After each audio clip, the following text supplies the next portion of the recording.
এলো supreme court. পাশাপাশি নিঃসন্তান হিন্দু বিধবা সম্পত্তি নিয়ে আদালত জানিয়েছে বাপের বাড়ির নয়, সম্পত্তিতে অধিকার থাকবে শ্বশুর বাড়ির। প্রথম মামলাটি উত্তরপ্রদেশের ৮০ বছরের কমলাকান্ত মিশ্র ও তার ৭৮ বছরের স্ত্রীর। দম্পতির মুম্বাইয়ে দুটি বাড়ি থাকলেও তাদের বড় ছেলে সেখানে থাকতে দেননি।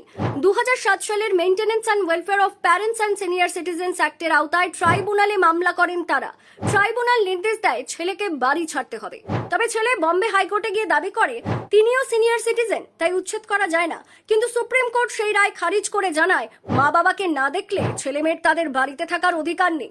বিচারপতি বিক্রম নাথ ও বিচারপতি সন্দীপ মেহতার বেঞ্চ স্পষ্ট জানায় মা বাবাকে না দেখলে তাদের সম্পত্তিতে সন্তানদের কোনো অধিকার নেই।